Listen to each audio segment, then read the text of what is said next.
He wants a lot of energy from you, okay? Are y'all gonna give it to him? Well, first you gotta give it to me. So we're gonna give him a little hype song to get him ready. Can you help me come up with a hype song? Because I don't really know what I'm gonna say. I can hype you up. You can. I can hype you up. All right, hype me up. Hype me up. Hey, hey, hey, hey. When I say vegan, y'all say food. Vegan, vegan. When I say cruelty, y'all say free. Cruelty, cruelty. When I say gray, y'all say MC. Gray, gray. And now I'm gonna give it to my baby. Hey! Hey, great job. You know, I put her on the spot with that. So now, are you all ready to hear from my man Gray? No, you're not. I said, are you all ready to hear from my man Gray? Then without further ado, please help me give a big round of applause to Mr. Plant-Based Dripping himself, Gray!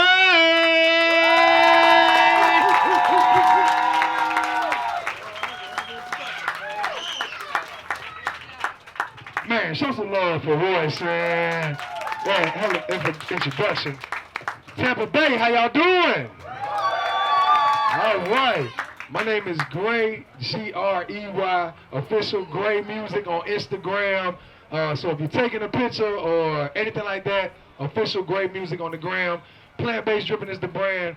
Just by show of hands, if you've never heard or seen me before, I want to see new friends. We got any new friends in the building? Yes, new friends, new friends. Welcome, welcome, welcome. So, I'm a hip-hop artist, all right? And I made a song about a vegan Thanksgiving, and it just blew up like crazy, right? That's love. Thank y'all. So, I used to rap in my car every Friday, and I found this beat one Friday, November 12, 2016 or 15, 2016, yeah. And it was like beans, greens, potatoes, tomatoes, and I just went vegan. And the beat was so hard. So I said, you know what? This week I'm gonna rap over this beat. I do my freestyle just like I've been doing for the last year. In my car, nothing different, thinking it was all fun and games. I post it, it goes crazy, right? I'm gonna give you perspective. 3 days before, I had about 4,000 followers. I met Shaq, Shaquille O'Neal. Anybody know him? Okay, so I met Shaq, and in 3 days it took me 3 days to get 800 views on this video. Right? That's the most I ever got. It was 800 views, and I was like going crazy. I post this vegan Thanksgiving video. I post it. I go back inside the building. I check my phone within 5 minutes. It's at 1,500 views, right? And my phone is lighting up like a Christmas tree. I pull it out, and the phone's just like all the notifications is zoom, zoom, zoom, right? I'm like, oh my God, what did I do? I'm going back in my comments. I'm like, thank you, thank you, thank you. I press refresh, 3,000 within 30 seconds. Boom, World Star posted, Baller Alert posted, Ellie Golden posted. When I seen Russell Simmons posted, oh, I jumped through the house, man. I said, baby, hey, we made it, man. We made it. I really thought I was like gonna be a millionaire right at that point, man. When we posted that video, I mean, Whole Foods, PETA, I was getting so much, support from this one fun video, right? And, I mean, Peter would call me, hey, what are you doing on the 9th? I'm not doing nothing. You want to come to a black tie event? Sure. You're going to be sitting next to Pamela Anderson. All right, cool. So I'm taking pictures with Pamela Anderson in a place I'm not have no business being, man. I put on my best suit, everything. So I was getting support, and all these doors started opening. People were reaching out to me from a community I had no idea about. Like, I didn't know there was so many vegans, okay? I was far from veganism, like I just made that transition, but I didn't know there was Veg Fest. I didn't know there was a whole community. So that community reached out to me and was like, bro, that video changed my life. That video made me, I didn't know you could have collard greens and mac and cheese and black eyed peas as a vegan. I thought you were gonna eat grass, you know what I'm saying? So, I was just getting so much love, and then somebody reached out to me and was like, bro, you're my hero. When they said that, kind of like, I was like, how did I get into this place so fast? You know, like somebody, man, you're a legend, you're a hero. So I had to take it back, right? I'm from South Florida. Okay, anybody from South Florida? South Florida, the bottom, yeah. 954 Bryan County, okay. I'm from the crib, man. So I didn't grow up off beans, greens, and potatoes. I grew up off Caribbean food, arroz con pollo, steak, eggs, chicken. I played football. As an athlete, that's how you get big. You eat steak, chicken. That's what they tell you, right? So that was my diet. Consisted all of that. I used to, Pollo Tropical knew me by first name, okay? So that's what I would eat. I went off to play college at Jacksonville University, and I know y'all looking at me like I'm a kicker, all right? I play outside linebacker, all right? And I started, too. I wasn't a scrub, all right? So I weigh about 160 right now, 165, but I was about 215. I had no neck, no lie. You can look it up. Actually, one of my college mates are here, so she'll tell you. I was big. I would, let's see, my coworker or my roommate, he was a hunter, right? So had deer heads on the wall. We had deer meat in the refrigerator. You know, you name it. I'm just telling you this to tell you where I came from, right? My mother, I grew up off of mashed potatoes. What's in the mashed potatoes, Ma? 2 sticks of butter, okay? Like straight up and down, throws 2 sticks of butter in there, mixes them up, right? Sweet tea. My grandma, this lady empties out a whole bag, like empties a whole bag into the sweet tea. I'm used to that. Hungry Man's. Anybody survived off Hungry Man's? Come on, I know y'all not playing in here, man. I turned myself into a professional, like, fast food, what they call a TV dinner cook. I was a professional TV dinner cook. I'm gonna give you the keys right now for anybody that's still doing it. Look, you heat it up halfway, you poke your holes in, you pull it out halfway, you mix it up, season it, throw it back in, bam, that's gonna be a gourmet dinner, okay? I used to finesse Hungry Man's all the time, right? So, and then in my football days, man, after we play a game on Saturday, the whole football team going to Christie chicken wings and things, sit down and eat 33 wings at one time, 34 wings. You know, I felt like my body was chiseled up. Didn't matter what I ate. I'd run 110s every day. Running 110s, shirt off, bam, bam, bam, bam, just ripped up. But I would go to Winn-Dixie and just mess around. I'd be like, man, I'm gonna put my hand in this blood pressure machine. I put it in there, and it would read like a wrist. I'm like, a wrist? Well, you don't see these biceps and this chest on me? You know, it was a risk. It didn't matter how chiseled my body was or how many 110s I ran, that machine would always be in that orange area. You know, I didn't pay no attention. You know, I just went on about my business. And so I graduate college. Any collegiate athletes? Collegiate athlete? So you know, when you graduate college, you still eat like an athlete. But we're not training like athletes, right? So fellas, you know, we get this little pudge right here, okay?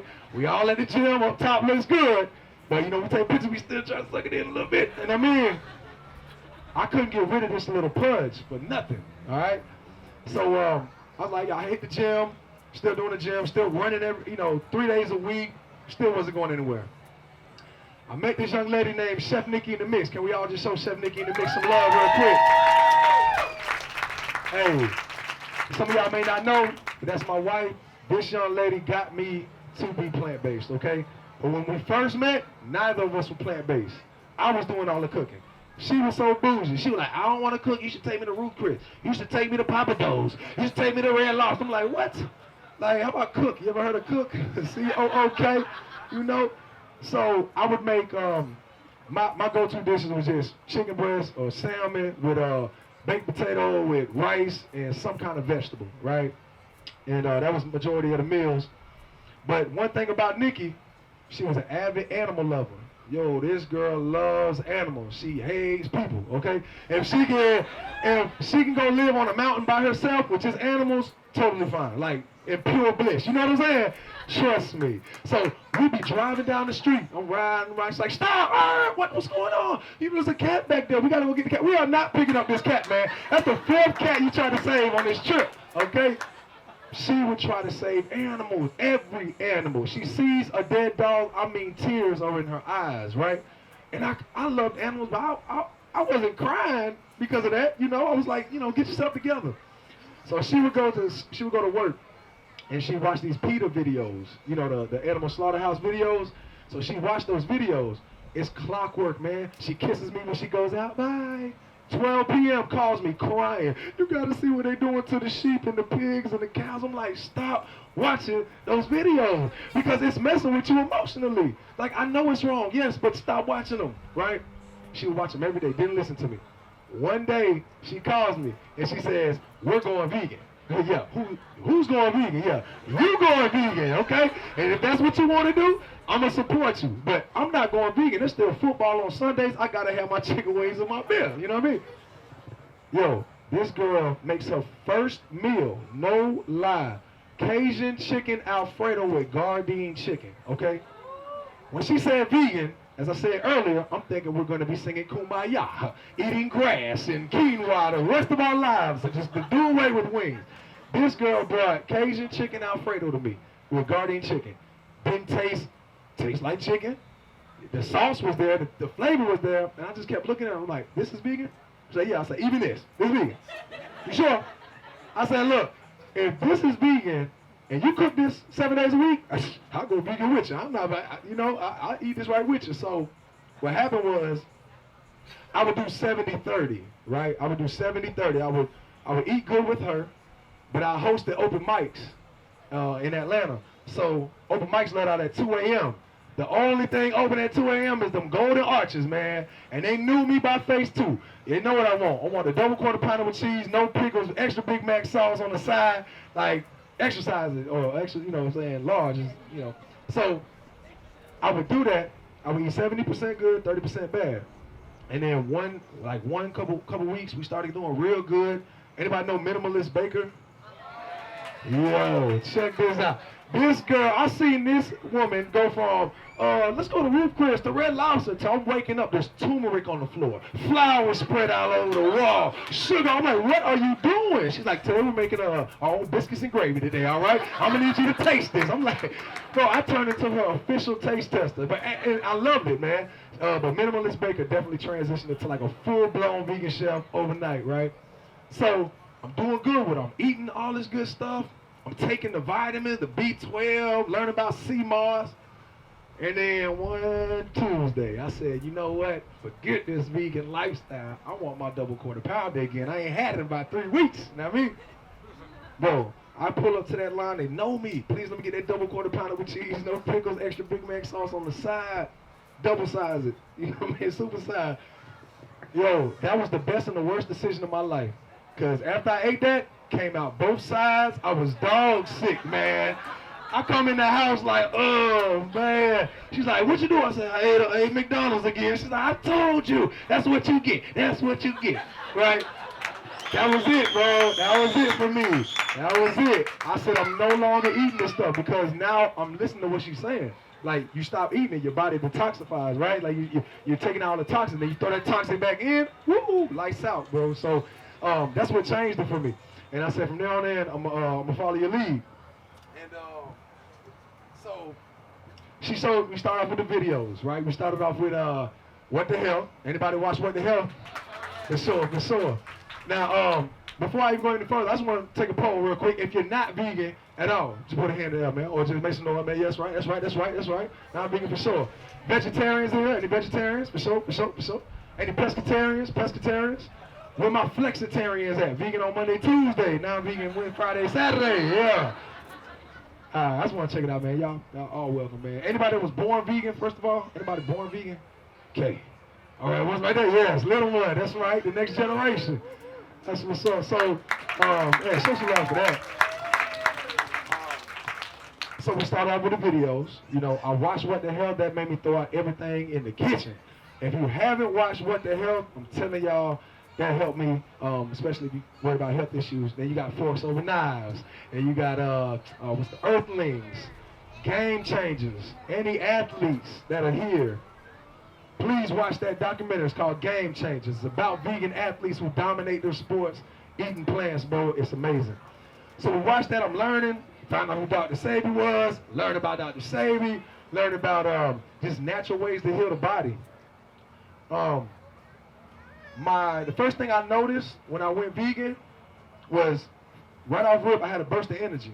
I just felt like man, I don't feel bad, like weighed down from eating too heavy, right? I would eat this massive vegan meal. I'm like, man, I'm still good to go, man, you know?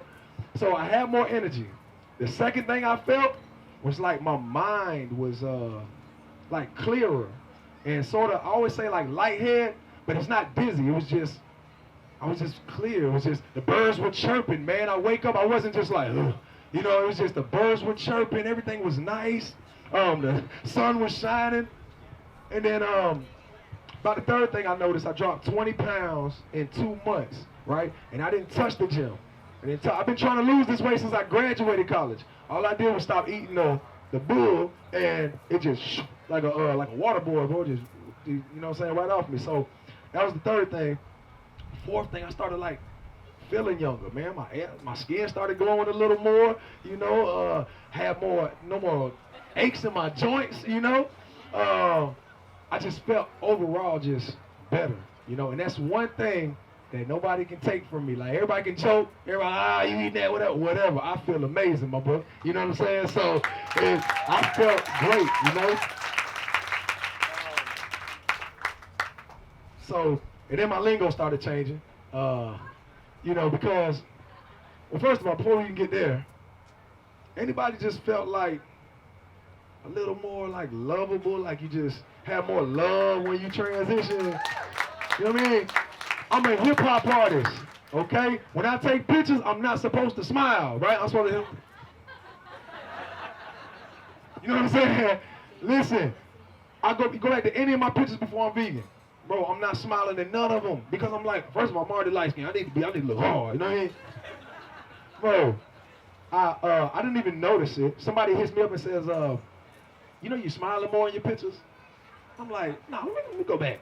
He's like, you didn't start smiling so much. I'm looking back, I'm just smiling. I'm like, wow. You know, it just came out. I didn't intend to smile. It just came out of me, right? So I just felt more love in my body, man. Like, I hated mosquitoes. I still don't like them, okay? I don't like roaches. I don't like, you know, and they used to be just game over for them when I seen them. But now it's like I try to give them life. They don't want to die. I'm like, come on, man, get on out of here, bro. You know what I'm saying? I'm trying to save you, man. You know, because I never, you know, as I, you know, grew in this walk, I started to understand every living thing wants to live, right? That little ant, as small as an ant, because people try to dog pigs and cows like they dumb. As small as an ant, when you step next to the ant like that, what's he doing? He's trying to get out of there. Like, whoa, what's that? Ooh, I'm trying to live. I'm not trying to die. If that little ant wants to live, come on, bro. You don't think a pig wants to live or a cow wants to live? You know what I mean? So, I started seeing that, and the connection with animals for me. Although with Nikki was, man, every day with Nikki, but we got invited out to the Toronto Pig Save, which is in Toronto.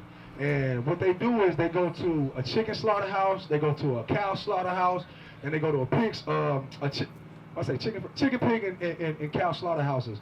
And then you go to all three, and then you go to a sanctuary afterwards, right? So when these trucks came up, man, these looked like grown pigs. I mean, huge pigs. They were sad. They were crying, heaving. They got big tumors on their bodies, like. And finding out like this one facility killed 10,000 of them every day, okay? So I know, and you know, I started learning that if that animal had cancer or a tumor, they're not discarding that animal. They cutting it out, serving it to you. You know what I'm saying?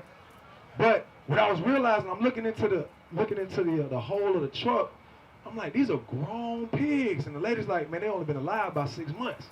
And it's because all of the steroids and the hormones they feed these animals, these are babies, bro, that grow up to be super huge in a small amount of time, right? So we see this horrific scene over and over again, trucks just pouring in. We go from there, then we go to the cow, then we go to the chicken, and then we go to the animal sanctuary. That's when it made a click for me, okay? Because I was just seeing the animals. I've seen animals all my life. Then I seen them roll in on trucks. But I've never seen an animal like a cow or a chicken or a pig with personality, right? So we go from like a slumber state to seeing these animals to go out to this huge sanctuary, and they are just running around like crazy, man. It was a little pig named Aggie, and I swear if she could have stayed this big, I would have got her, okay? She was, I mean, had personality, bro, running around, rolling in the mud, whatever. We stayed with a potbelly pig named Charlie, all right? This was in Sarnia, Ontario. So they're like, yeah, you can stay in our Airbnb. We're like, cool. And like, yeah, we got a pig too. I'm like, what? You got a pig in the house? I've never seen it. This huge pot-bellied pig come walking around, you know, it's like, Charlie's sick. That pig sat and said, Charlie, give me a hoof. And when that pig lifted his hoof up, boom! That was my blow right there. That's a dog, bro. That's a cat, bro. And we try to, you know, push it off like they're just some whatever animal. No, these are intelligent animals. As a matter of fact, smarter than cats and dogs. You know what I mean? And that shit blew my mind, man. So my connection right there with animals was made, and you know, I fell in love with animals, and you know, we started at one point we started an animal save group in Atlanta, and we were trying to shut down this chicken slaughterhouse they had in Marietta, Georgia. But that's when my love for animals came into effect. And my lingo, as I get back to that, my lingo started changing, okay? I was peace, love, light, universe, like all this stuff, you know? And it's because, first of all, before I was vegan, when somebody would come up to me like, peace, peace, peace, I'm like, okay, weirdo, what you want, man? Like, that is too weird for me, because we can't even receive love. We're so toxic. When somebody come up try to push love on us, we can't even receive it, because the society has got us so hard. Like, you got to be hard all the time. So I started hanging around with light workers, and meaning like people who push peace and positivity in the community, within their circles. And then my lingo started changing. So every time I meet anybody, peace first. You know, I lead with peace. You know what I mean? So that changed on me. Now, other things changed too. I became immediately the black sheep of the family. Anybody else black sheep of the family? Yeah. Well, I'm the weirdo now, coming to the spot. But we're really the same ones, okay? So, as I told you, my mom, she doesn't know anything about veganism. You know, didn't grow up that way. Her mashed potatoes, 2 sticks of butter, Thanksgiving, still turkey, ham, everything. I'm like, Mom, I'm coming up there. She's like, oh, don't worry about it, don't worry about it. I got you. I got green beans for you. I got mashed potatoes with you. I'm like, for real? It's like, all vegan. I said, all right, there. I said, just in case, baby, pack our bags, okay? All right, we get up there. Yo, my mom's like, oh, come on, it's so good to see you. Oh, wait till I see what I got for you. Pulls back this thing. It's green beans, it's bacon bits, all in the green beans, man. I'm like, Mom, you got bacon in here. I mean, it's just a little bit. I'm like, no, you can't have it at all, man. What about the mashed potatoes? You cook it without butter, vegan butter? Vegan butter? No, it's just regular butter. I'm like, you can't have that neither? No, man, no cheese, no butter, no milk, no nothing. So now we pull up to the function. We got our own place. We got the tofurkey, we got the mac and cheese, everything like that. But I tried to convince her, you know.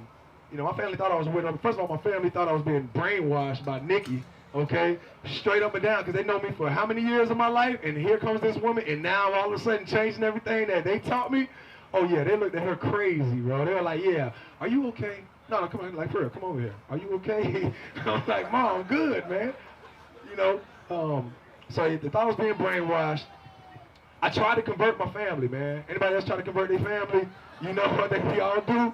Yeah, it's like, it's hard, man. It's very hard.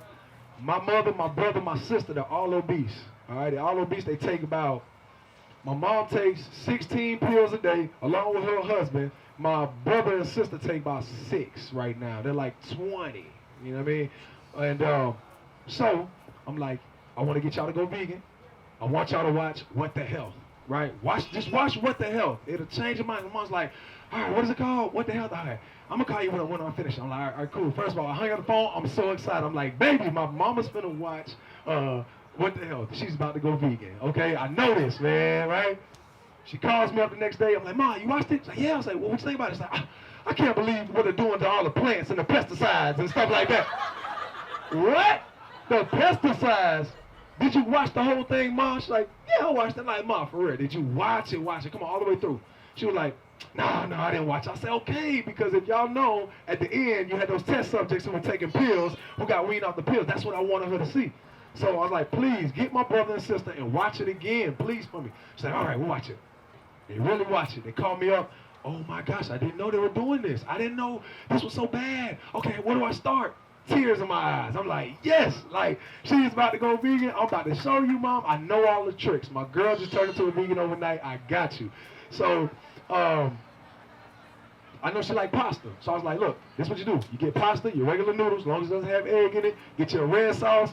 Get your veggie crumbles instead of getting the meat. Season it with cumin, salt, and pepper. You're going to be good to go. She does it, right? Eats it. She's like, oh, my God, it's so delicious. It tastes just like spaghetti. Bro, I'm like, then they're tearing up. Think about it now. Because it was like a very, like, monumental moment for me. I'm like, my mom finna really change her life around. Call up the next day. Like, Mom, all right, so for breakfast you need smoothies, you need granola. It's like, yeah, Danny's cooking the bacon and the eggs. I'm like, damn, already? Like, come on, you didn't give me a chance. Like, yeah, I tried, but, like, so that was out the window. Now, one day, though, my family went vegan for one day, okay? But now, you know, she just had, like, what's that, the lap band surgery, all this stuff. I'm like, Mom, you don't need that, man, but, you know, people stuck in their ways. So anyway. So my dynamic with my family changed, right? Like I was the black sheep of the family. At first I was just, as anybody is, we're all like water hoses, right? Like we want to get everybody the good news. Look, I'm trying to tell you, the meat is killing us, all right? We need to put it down, need to peel quinoa and kale immediately, all right? Like that's how I was, like real, like into it. My friends, boy, me and my friends, we grew in separate directions, you know? It's not like I don't love them anymore. It was just more so like you're worried about like TV shows, and when you go vegan, you start worrying about like worldly issues. Sometimes they say when you go vegan, you just instantly become mad, like mad at everything. You know, why are they doing this to us? Why are they doing this to the planet? You know, so my friends were like, yeah, he might be on a little weird tip, you know, and they were worried about the wrong things. So we just grew in separate paths, man, and I wouldn't say that anything bad happened. It was just, you know, I love them from a distance. You love somebody, but when you're ready to worry about the right things and care about them, you know, come talk to me. So that changed. My music changed, okay? So I've been rapping since 98. I can make words rhyme. Like, I felt like I always could. When I seen Bone Thugs and Harmony, first and foremost, in 1994, okay? I said I was gonna be the sixth member. Anybody know Bone Thugs and Harmony? Boom, boom, boom, boom, boom, boom. Okay. So I printed out their lyrics.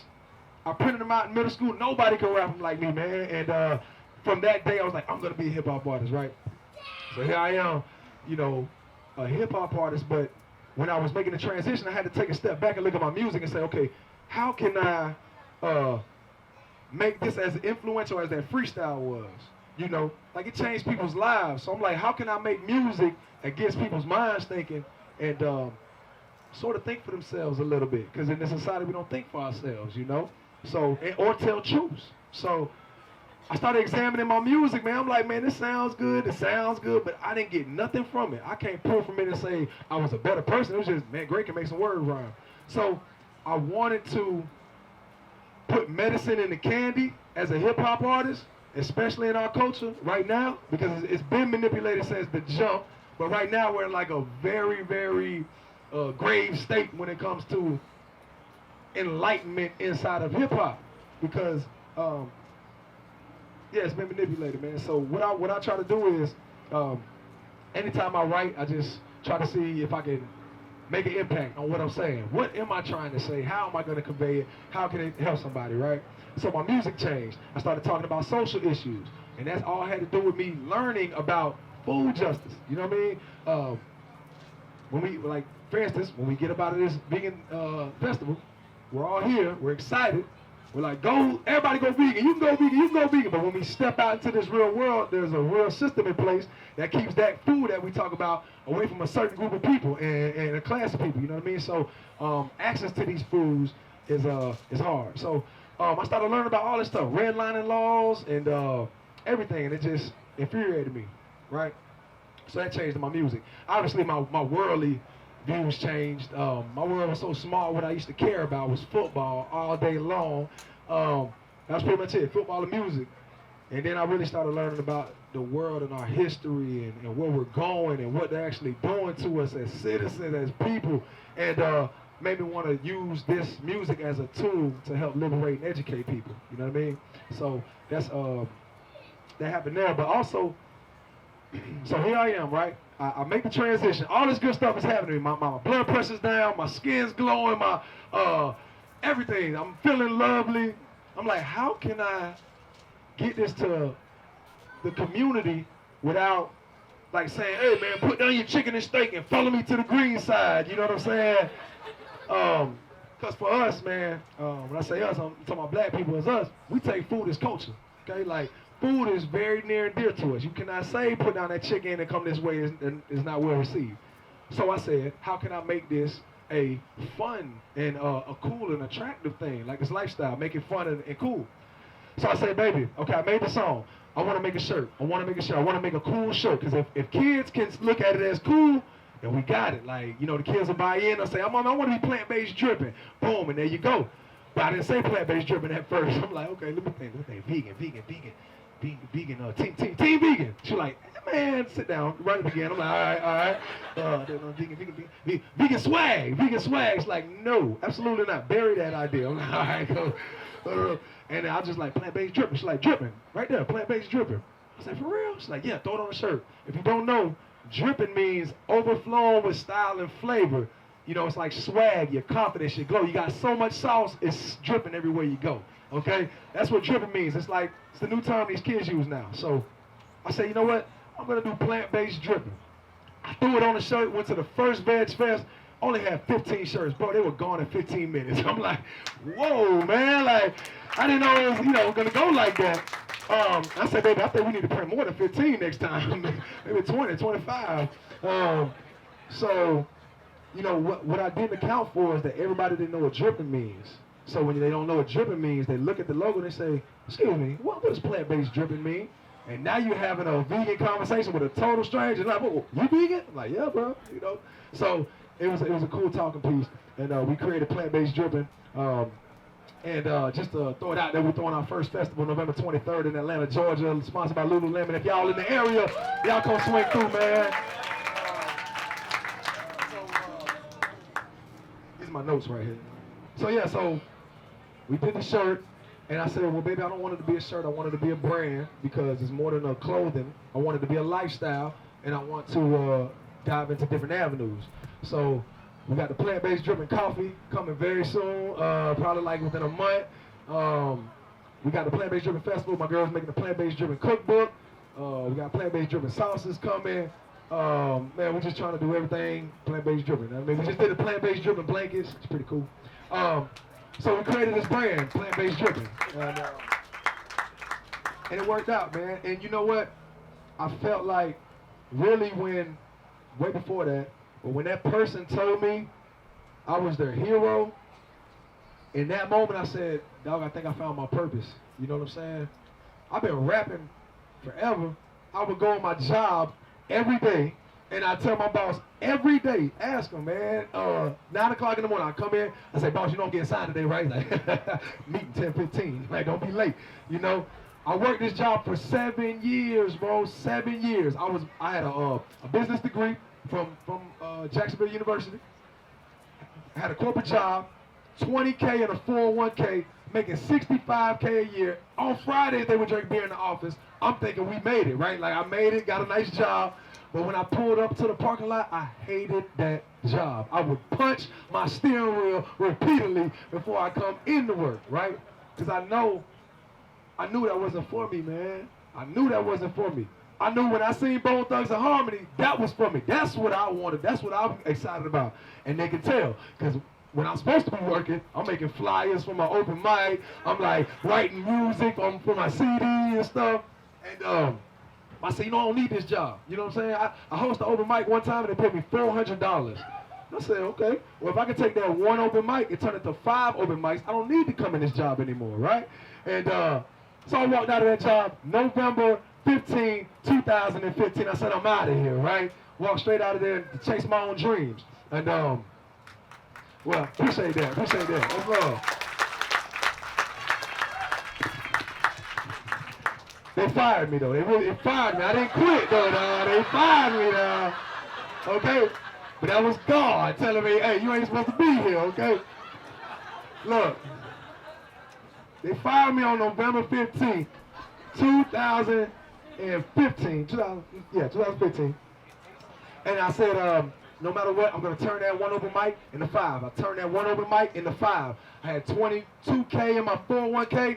Any successful story that I ever read about an entrepreneur, about anybody who's a mogul now, didn't count on those 401K. They invested in themselves. I took that 22K, put it into myself. So when I only had one open mic, I would use some of that to help float the bills and the rent. Then I take that 2.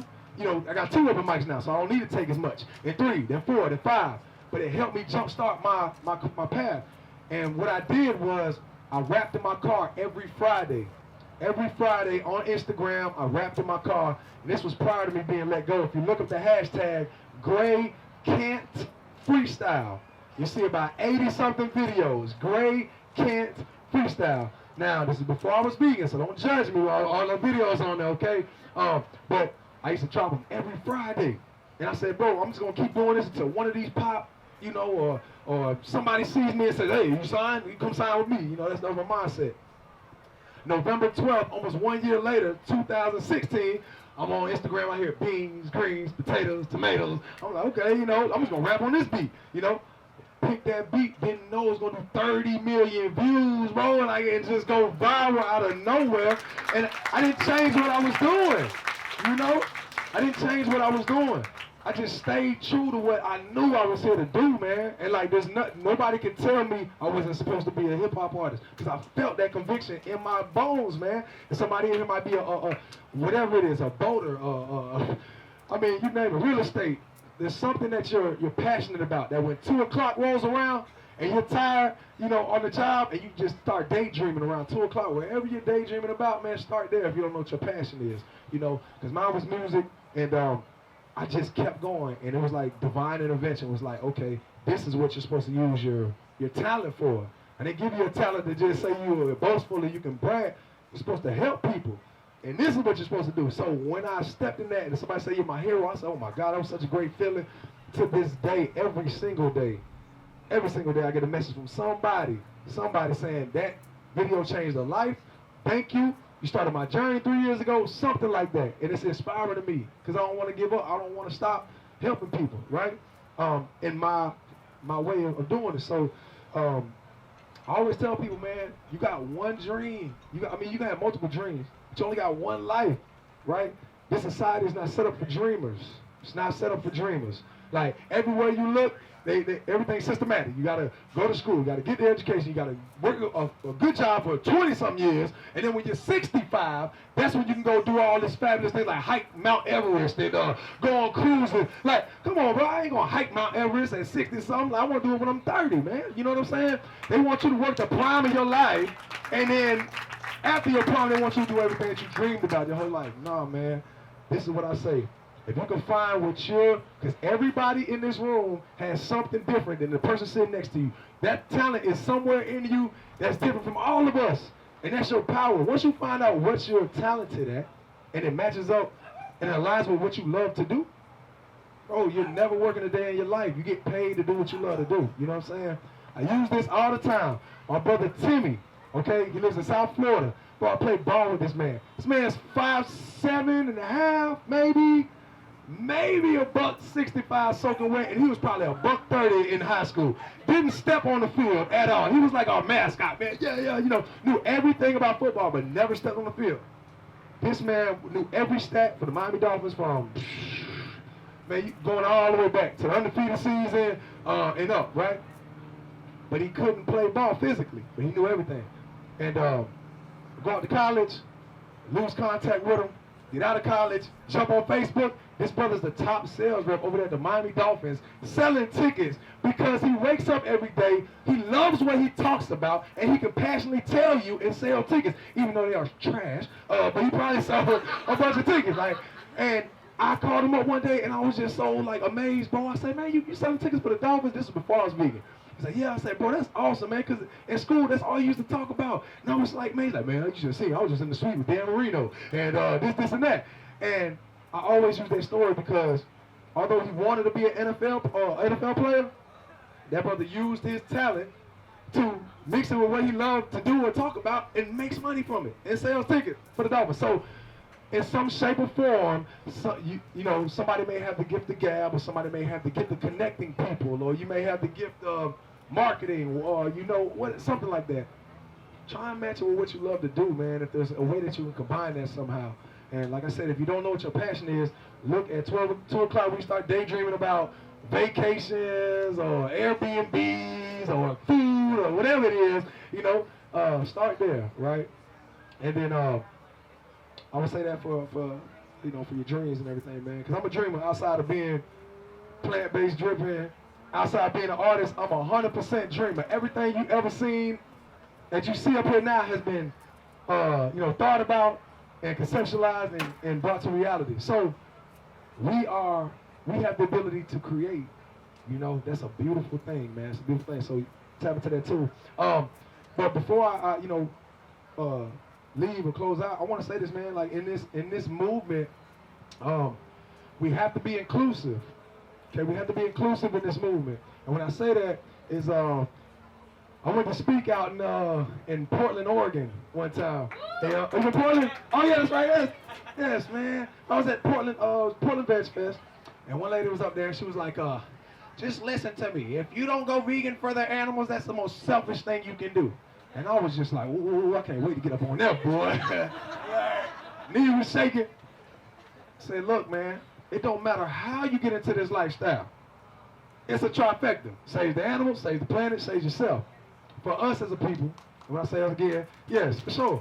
You know, for us, man, African Americans, we're dying from health issues, right? So I just take my community. We're dying from health issues. If we were to come into this lifestyle, it's probably going to be for health. It's probably not going to be for animals, or it's probably not going to be for the earth. We want to get healthier, right? And then there's other people who love animals, will give up their child for an animal, you know what I'm saying? And save it, you know? And that is beautiful. There's people that love trees, you know, and the earth, and don't even buy my shirt. Is this organic hemp? Yeah, it's okay, baby. I'll take a car right here. You know what I'm saying? Like, I get it. It don't matter how they come. Don't bash anybody. Because if somebody were to come right now and open up a big T-bone steak and start eating it right here, everybody gonna be like, "Rrr." But when I just asked y'all, were y'all born vegan? Everybody said no. So everybody has had a T-bone steak in here before. You get what I'm saying? So you drop seeds on people and let it grow. And it's so, because don't act like you never ate meat, because that's what I did, right? As soon as I went vegan, I got so bougie, bro. Oh, put that down, bro. I'll kill you, man. Who eat chicken wings anymore, bro? Come follow me to this Gardenia section. You know what I'm saying? Like, I was so like, man, and I was like water hose, and I was just beating them over the head. You gotta watch what the hell. You gotta watch this. You gotta watch that. You gotta put this down. They were like, bro, okay, have fun with that. Give me number 5. You know what I'm saying?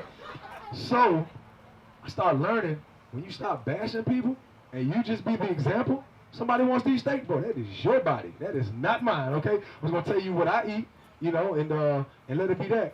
Because there's too much feuding in between. It's like, man, if you're a like ethical vegan, or you're vegan for health, it's like, you know, there's a lot of button heads. And me standing outside, I'm like, bro, you're not going to get everybody involved if you keep bashing people. You know, so just stop. And then outside of that, like I said before, we get excited about food. We say everybody can go vegan. You can go vegan. Everybody can eat rice and beans, right? Everybody can go rice and beans, right?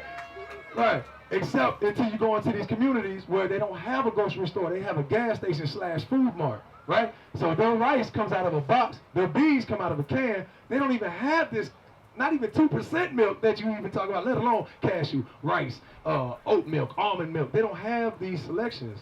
So, and in lower income communities, when we you know, trying to change the dynamic of our eating in there, it's hard because you got to understand it's systematically designed. All the food, the meat, the chicken, the eggs is all subsidized. These farmers are getting paid big money so they can sell that chicken for $1 and sell that apple for $4. So it's okay to come into a community and be like, hey man, you know, apple's much better than fries. Here go an apple, and then you go to the store and be like, I don't want an apple. Man, you better take this $4. I'm not buying an apple. You know what I'm saying? So there's a systematic problem out there that we have to address and have to be aware of when we're speaking to people. Everybody, we come from a place of privilege, to be honest. I got a Whole Foods right down the street from me. They know me, you know, and that's a privilege, you know. But they don't have them everywhere. So, and it's not that we like Piggly Wiggly. We don't like chicken wings on every block. We don't like Popeyes. We don't care what you see on Instagram. We don't like Popeyes, okay? We don't like Chick-fil-A, you know, all that stuff. Not Chick-fil-A. I don't see Chick-fil-A a lot in neighborhoods, but I do see Popeyes, see Taco Bell, KFC.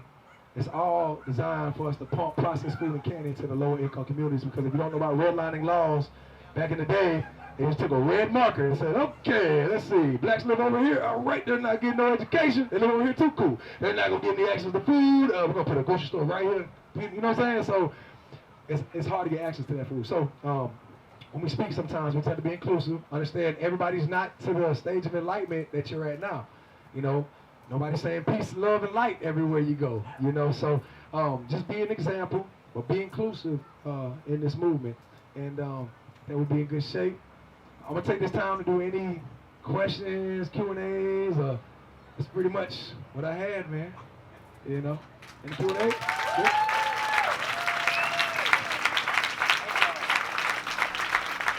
I'm about to bring everything but the hog out. I think we eat nothing but grass. What you talking about, baby? I'm about to jump into the whip. Hit the Whole Foods early.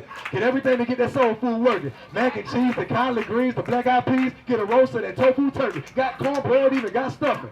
Mashed potatoes so good, put your hands in it. I got string beans, even got yams with it. I got cabbage and green with no ham in it. And you can fill your plate up without all the guilt. Whip pies up, baby, out of almond milk. Everything that you touch gonna be dairy free. Even though I don't care for meat. Well, please, I got beans, greens.